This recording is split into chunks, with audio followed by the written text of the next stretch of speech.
श्री राधा कृष्णाभ्याम नमः।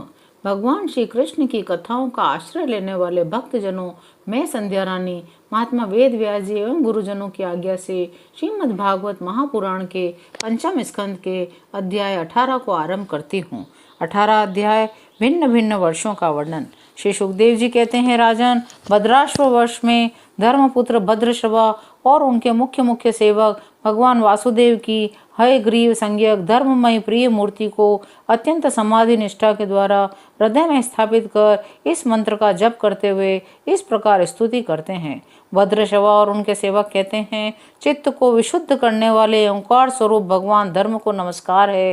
अहो, भगवान की लीला बड़ी विचित्र है, जिसके कारण यह जीव संपूर्ण लोकों का संहार करने वाले काल को देखकर भी नहीं देखता और तुच्छ विषयों का सेवन करने के लिए पापमय विचारों की उधेड़बुन में लगा हुआ अपने ही हाथों अपने पुत्र तथा पिताजी की लाश को जलाकर भी स्वयं जीते रहने की इच्छा करता है।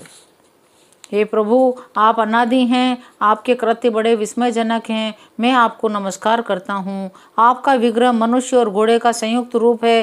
प्रलय काल में जब तम प्रधान दैत्यगण वेदों को चुरा ले गए थे, तब ब्रह्मा जी के प्रार्थना करने पर आपने उन्हें रसातल से ला कर दिया। ऐसे अमोघ लीला करने वाले सत्य संकल्प आपको मैं नमस्कार करता हूँ। हरिवर्ष खंड में भगवान नरसिंह रूप से रहते हैं। उन्होंने यह रूप जिस कारण से धारण किया था उसका वर्णन आगे किया जाएगा।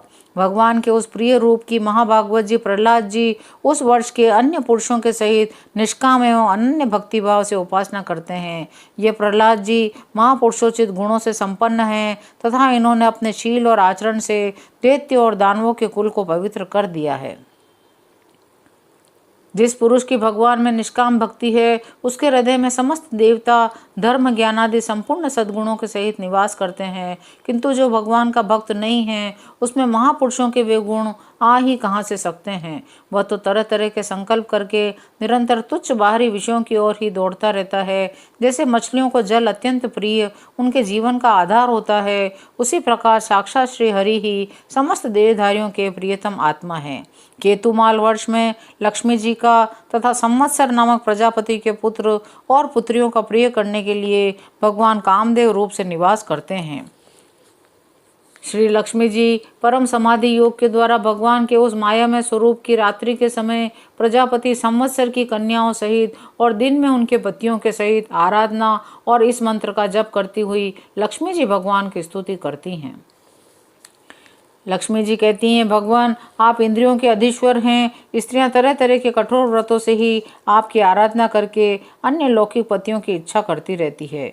भगवान, जो स्त्री आपके चरण कमलों का पूजन ही चाहती हैं और किसी वस्तु की इच्छा नहीं करती, उसकी सभी कामनाएं पूर्ण हो जाती हैं। किंतु जो किसी एक कामना को लेकर आपकी उपासना करती है, उसे आप केवल वही वस्तु देते हैं और जब भोग समाप्त होने पर वह नष्ट हो जाती है तो उसके लिए उसे संतप्त होना पड़ता है।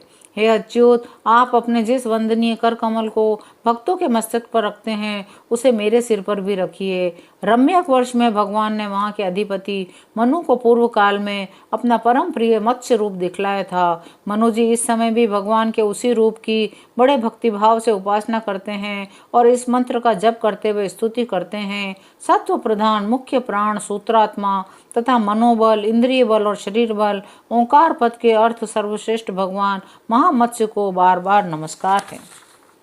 हिरण्य वर्ष में भगवान कच्छप रूप धारण करके रहते हैं। वहाँ के निवासियों के सहित पितृराज अर्यमा भगवान की उस प्रियतम मूर्ति की उपासना करते हैं।